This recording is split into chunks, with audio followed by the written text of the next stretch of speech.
3-4 তলার ফাউন্ডেশন দেওয়ার পরে 1 তলা কমপ্লিট করার পরে এইভাবে কলামের রড আমরা ছেড়ে রেখে দিই, যেটা আসলেই মোটেও উচিত না। 5-7 বছর পরে, অনেকে 20 বছর পরে যখন আবার কলামের কাজ শুরু করে তখন দেখবেন যে এই যে কলাম যে রডগুলো থেকে গেছে এই এখনই দেখেন এর মরিচা ধরে গেছে।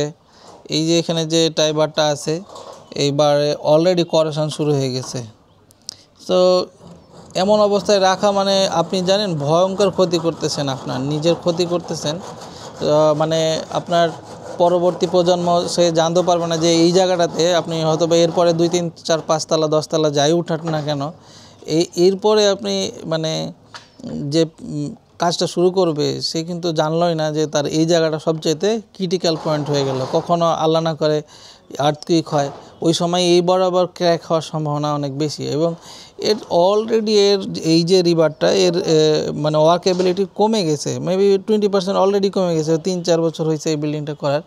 কিন্তু আঙ্কেল যেটা করছে সেটা হলো যে স্ল্যাবের রড যে পরবর্তী ফ্লাইটের যে সিঁড়ি ঘরের জন্য যে রাখা হয়েছে সেই জায়গায় কিন্তু সে নর্মাল পেন্ট দিয়ে রাখছে। তাও ভালো যে এখানে পেন্ট দিছে। কিন্তু দেখেন একটা জিনিস খেয়াল রাখেন যে এর গোড়ায় কিন্তু এই যে জংটা কিন্তু গোড়াতেই শুরু হয়ে গেছে।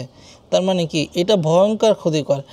এই যে এখানে পানির কারণে, ওয়েদারের কারণে রডের এইখানে জং শুধু ধরবে না, এটার কারণে পুরো ফ্ল্যাট মানে স্ল্যাবের যে অতগুলা রিবার আছে এখান থেকে ইলেকট্রন পাস করতে থাকে। এর ভিতরে একটা তো রিয়াকশান হয়, যেটা করবে সেটা হলো যে এর ভিতরে যত রড আছে সবার ভিতরে আস্তে আস্তে করোশন তৈরি করবে।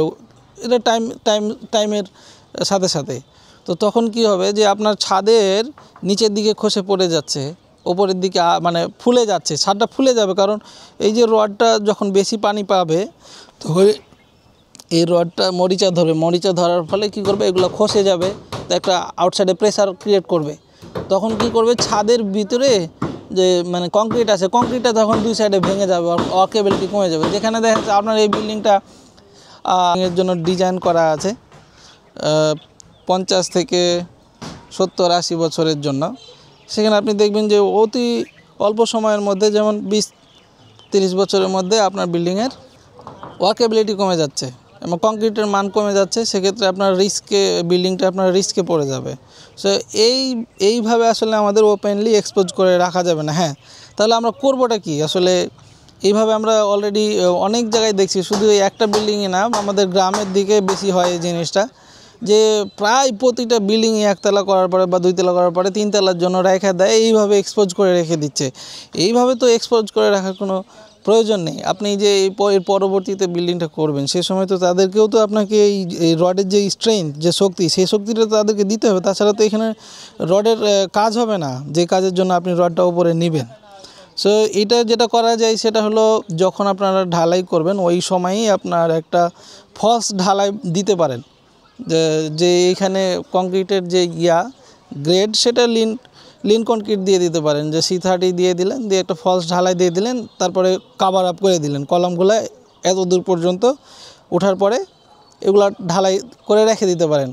আরেকটা বিষয় হলো যে অ্যান্টি করোটেড কিছু স্প্রে পাওয়া যায়, যেটা স্প্রেটা করতে হবে এমনভাবে এখান থেকে শুরু করে একদম এই যে এই গ্যাপগুলো ফিল করে দিতে হবে। স্প্রেটা যেটা পাওয়া যায় করোশন প্রোটেকশানের জন্য স্পেশালি কিছু স্প্রে পাওয়া যায় অ্যান্টি করোশন, সেই স্প্রেগুলো দিয়ে পেন্ট করে দিতে পারবেন। তাহলে এই যে এই রিভারটা কয়েকদিন হলো এই বিল্ডিংটা করা, তাই এই অবস্থা। তাহলে আর 10 বছর থাকলে আমার তো মনে হয় না কি যে 10 বছরে আর এই 2য় তলা করবে। 10 বছর থাকলে এই রিভারটা এমনিতে অর্ধেক খসে পড়ে যাবে।